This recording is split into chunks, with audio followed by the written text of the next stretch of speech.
नमस्कार, आप देख रहे हैं बीपीए न्यूज। देश का सच दिखाते हैं हम। मैं आपके साथ रितिका श्रीवास्तव। उत्तर प्रदेश की बड़ी खबरों में आप सभी का स्वागत है।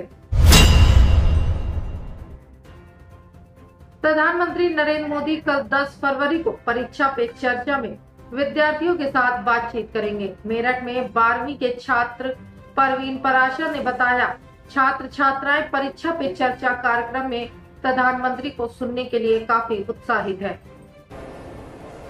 नमस्कार, मेरा नाम प्रवीण पराशर है और मैं कक्षा 12वीं का छात्र हूँ।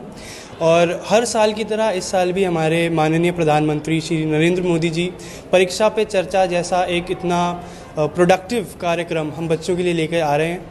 मैं उसके लिए उनका शुक्रिया अदा करता हूँ। और इसी के साथ साथ हमारी एक्साइटमेंट इसलिए भी बढ़ जाती है क्योंकि हमने सुना है कि इस बार प्रधानमंत्री के साथ साथ और भी हमारे कई चहेते सेलिब्रिटीज़ इस प्रोग्राम में शिरकत करेंगे। मुझे याद है कि जब मैं 10वीं कक्षा में था, 10th स्टैंडर्ड, तो उस टाइम जब हमारे बोर्ड से पहले मैंने प्रधानमंत्री का ये कार्यक्रम देखा था तो मुझे बहुत इंस्पिरेशन मिली थी और बहुत सारी उनकी ऐसी सलाहें थी, ऐसी एडवाइसेस थी, ऐसी टिप्स थी जिनसे मुझे बहुत फ़ायदा हुआ था।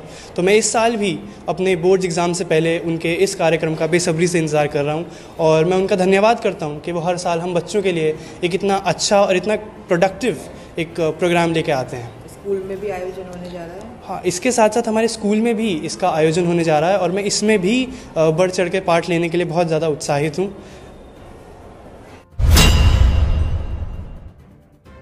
यूपी में कैदी की रिहाई के लिए राष्ट्रपति के नाम से मिला फर्जी आदेश, पुलिस ने दर्ज की एफआईआर। उत्तर प्रदेश के सहारनपुर जिले में एक हैरान कर देने वाला मामला सामने आया है, जहां जिला कारागार जेल में बंद एक हत्या के आरोपी की रिहाई के लिए राष्ट्रपति के नाम से फर्जी आदेश भेजा गया। इस मामले में पुलिस प्राथमिकी दर्ज कर जांच शुरू कर दी गई है। दरअसल यह पूरा मामला सहारनपुर जिले के जिला कारागार का है। इस मामले में जनकपुरी थाना पुलिस ने राष्ट्रपति के नाम से जिला कारागार में बंद हत्या के एक आरोपी की रिहाई के लिए फर्जी आदेश भेजने के मामले में प्राथमिकी दर्ज की है। पुलिस के एक अधिकारी ने रविवार को यह जानकारी दी। अपने गांव अपने परिवार के बीच सीएम योगी भतीजी की शादी में हुए शामिल। 7 सीएम योगी भतीजी की शादी से पहले मेहंदी समारोह में शामिल हुए। समारोह में उत्तराखंड के राज्यपाल सेवानिवृत्त लेफ्टिनेंट जनरल गुरमीत सिंह और उत्तराखंड के मुख्यमंत्री पुष्कर सिंह धामी ने भी शिरकत की। पूर्व सीएम त्रिवेंद्र सिंह रावत, सांसद अनिल बलूनी समेत राज्य के कई मंत्री भी समारोह में पहुंचे। इस दौरान गाँव में सुरक्षा के पुख्ता प्रबंध किए गए थे। भतीजी की शादी में सीएम योगी आदित्यनाथ के शामिल होने का एक video social media platform x पर शेयर करते हुए एक यूजर ने लिखा कि यह शादी बेहद सादगी से हुई, जिसमें मुख्यमंत्री योगी आदित्यनाथ भी शामिल हुए। बाइक सवार किशोर को बस ने रौंदा, मौके पर ही हो गई मौत। दीवानी गेट के सामने स्थित होटल पर काम कर रहा एक किशोर रविवार को एक ग्राहक की बाइक से खेरी मोड़ शैम्पू लेने जा रहा था। जैसे ही वह खेरी मोड़ के निकट पहुंचा, तभी सामने से आ रही तेज रफ्तार बस के कारण किशोर बाइक से नियंत्रण खो बैठा।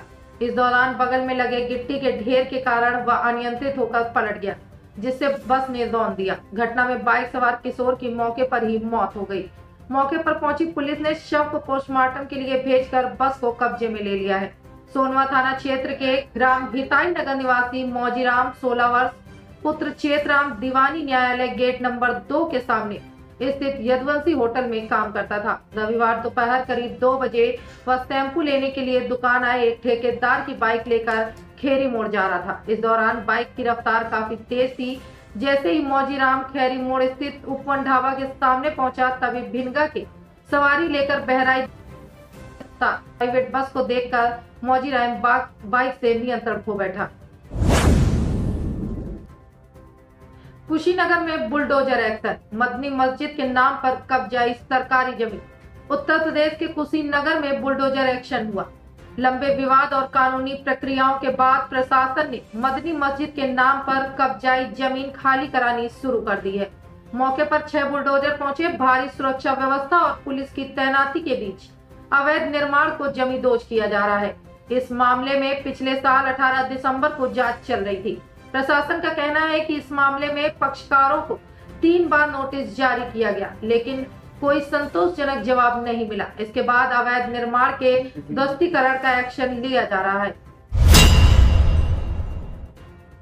अखिलेश यादव के आवास के बाहर लगी होर्डिंग में लिखी गई ऐसी बात की राजनीतिक गलियारों में बन गई चर्चा का विषय।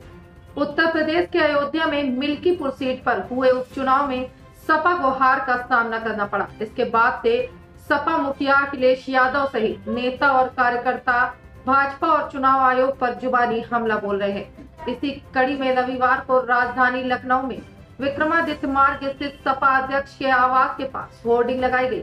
यह चर्चा का विषय बनी हुई है।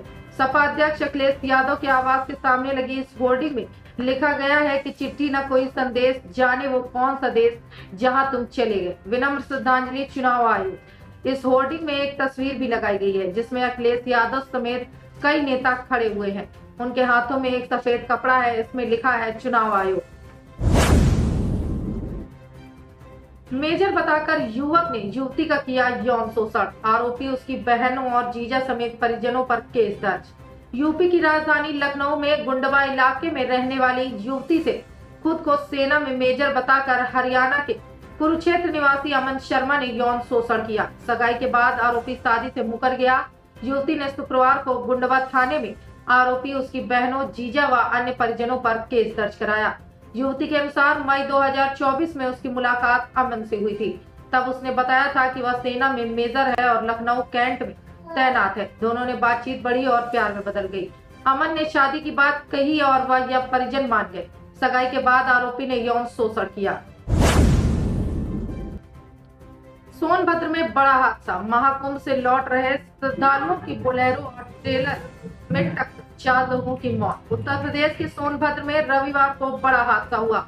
महाकुंभ से लौट रहे श्रद्धालुओं से भरी बोलेरो और ट्रेलर में टक्कर हो गई। इस हादसे में 4 लोगों की मौत हो गई जबकि 6 लोग गंभीर रूप से घायल हुए हैं। बोलेरो के परखच्चे तक उड़ गए हैं। आज दिनांक 9/2/2025 को थाना बबनी क्षेत्र के दरड़खड़ नामक स्थान पर सुबह 7:15 पर महाकुंभ से वापस लौट रहे बोलेरो CG13CA 1165 जो कि रायगढ़ छत्तीसगढ़ जा रही थी, जिसमें 11 लोग सवार थे, छत्तीसगढ़ की ओर से आ रहे ट्रेलर RJ02GC 3612 की साइड से टकरा गई, जिसमें मौके पर ही 4 लोगों की मौत हो गई। जिनकी मृत्यु हुई है उनके नाम अनिल प्रधान सन ऑफ स्वर्गीय Chetram, Lakshmi Bai wife of Ram Kumar Yadav, Thakur Ram Yadav son of Ghasiya Yadav, Rukmani Yadav wife of Thakur Ram शामिल हैं। तो साथ ही कुछ लोग घायल हुए हैं जिनमें योगीलाल, दिलीप देवी, सुलेंद्री देवी व हर्षित, जिन्हें तत्काल ही पुलिस द्वारा CSC बभनी पहुंचाया गया, जहां से उन्हें बेहतर इलाज हेतु जिला अस्पताल लोधी रेफर कर दिया गया है। बाकी 3 सुरक्षित हैं। मौके पर पुलिस तथा उच्च अधिकारीगण मौजूद हैं। सबों को पोस्टमार्टम हेतु मोर्चरी भिजवा दिया गया है। आवश्यक विधिक कार्रवाई की जा रही है। महाशिवरात्रि के मद्देनजर भदेश्वर नाथ मंदिर का निरीक्षण। महाशिवरात्रि पर भदेश्वर नाथ मंदिर पर लगने वाले विशाल मेले की तैयारी शुरू हो गई है। DIG दिनेश कुमार P के निर्देश पर रविवार को SSP OP सिंह कोतवाली DP सिंह के साथ भद्रेश्वर पहुंचे। वहां परिसर की सुरक्षा व्यवस्था, आवागमन, जलाभिषेक की व्यवस्था के साथ दुकानों के लिए स्थान का भी निरीक्षण किया। मंदिर कमेटी से आयोजन को सुचारू रूप से संपन्न कराने के लिए बातचीत की गई। मिलने बुलाया, फिर साथ में शराब पी, फिर 3 भाइयों के सीने में मार दी गोली। एक की मौत मेरठ के जानी क्षेत्र में। हाल ही में जेल से जमानत पर आए आरोपी ने एक युवक की गोली मारकर हत्या कर दी, जबकि उसके 2 भाई घायल हैं। वारदात के बाद से गांव में तनाव है। भारी पुलिस फोर्स को गांव में लगाया गया है।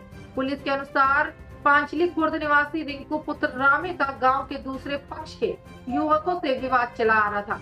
कुछ समय पहले दोनों पक्षों में संघर्ष हुआ, जिसके बाद पुलिस ने जानलेवा हमले का मुकदमा दर्ज कर रिंकू को जेल भेज दिया था। हाल ही में वह जेल से आया। शनिवार रात 11:30 बजे रिंकू ने पांचली खुर्द निवासी इमरान को डेडिकेटेड फ्रेट कॉरिडोर के पास बुलाया और सीने में गोली मारकर उसकी हत्या कर दी और उसके भाई सलमान बुआ के लड़के जावेद को भी घायल कर दिया। वारदात के बाद से रिंकू के खिलाफ ग्रामीणों में आक्रोश है। बताया जा रहा है कि वह वर्चस्व बनाने को गांव में वारदात करता आ रहा था। पहले भी उसने फायरिंग की थी। कुछ परिवारों ने भी उसके खिलाफ पुलिस में शिकायत दर्ज कराई थी। वहीं इमरान का गांव में क्लिनिक है। एसपी देहात डॉक्टर राकेश कुमार मिश्रा ने कहा कि नशे में विवाद की बात सामने आ रही है। पुलिस छानबीन में जुटी हुई है। रिंकू की तलाश में टीमें लगाई गई है। दोनों घायलों का उपचार चल रहा है। उनकी हालत अभी स्थिर बताई जा रही है।